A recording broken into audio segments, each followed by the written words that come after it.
Big, Red, and Steve. What word do you think connects these three seemingly unrelated words? I'll get to that later, but the point is that we are at the cusp of a new renaissance, the digital renaissance, and machines are taking over. There is one thing that can help us distinguish ourselves as humans. It has been the key to our survival throughout the history of humankind and was the fuel for the first renaissance. That is cognitive fluidity. Leonardo da Vinci was born in the mid-15th century in the town of Vinci. At the age of 14, he began to apprentice for one of the top painters, learning skills from chemistry and drafting to painting and sculpting.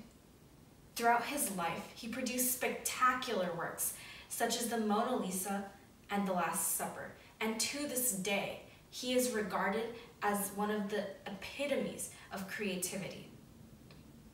Mir Sultan Khan was born in the early 20th century in British India. At the age of 9, his father taught him the Indian version of chess. As he began adulthood, he found work as a domestic hand, and his master brought him to London to learn the European version of chess. The following summer, he began his fleeting 5-year career as an international chess player, participating in 4 international competitions against the world's greatest chess players, and he won 3 of them. Without decades of studying or practicing chess moves, Mir Sultan Khan was able to establish himself as one of the top 10 chess players of his time. The stories of both Leonardo da Vinci and Mir Sultan Khan are both examples of cognitive fluidity. As machines and artificial intelligence gain dominance over our lives, merely acquiring, practicing, and applying new skills is not enough. We must, as John Hagel says, be curious, imaginative, creative. Cognitive fluidity is the golden braid that connects all the qualities that make us uniquely human. But there's a problem. A study by MIT in 2015 showed that even the highest performing schools don't do a very effective job at developing the cognitive fluidity of their students.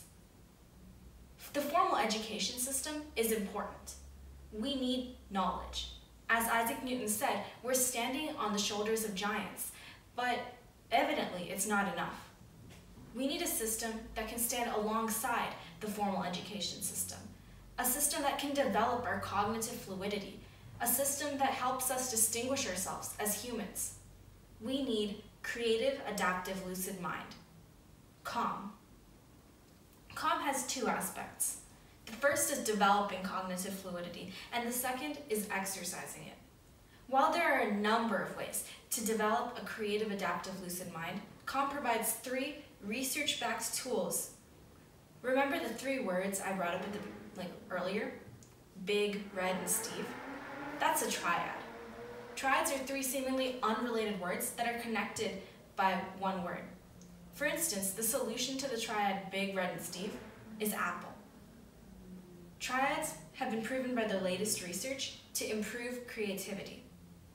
The other 2 tools that CALM provides are induction puzzles and mindfulness-based stress reduction. But how do we know that we're actually effectively developing our cognitive fluidity? How do we know that this is working? That's why CALM provides 2 ways for people to practice, exercise, and apply their cognitive fluidity. The first is through being part of a TED Ed club. As part of a TED Ed club, we create our own speeches based on our original ideas. This exercises our creative, adaptive, lucid minds. The second way is through entrepreneurship. By creating, developing, executing, and conveying your ideas, you're exercising your cognitive fluidity. But having a creative, adaptive, lucid mind isn't a destination. It's a lifelong journey. We must continually exercise our intellectual capacity to maintain our cognitive fluidity.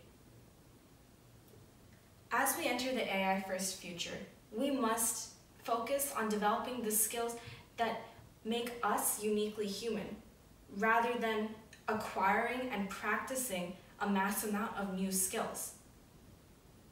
And together, we can. Let's make America human again. Thank you.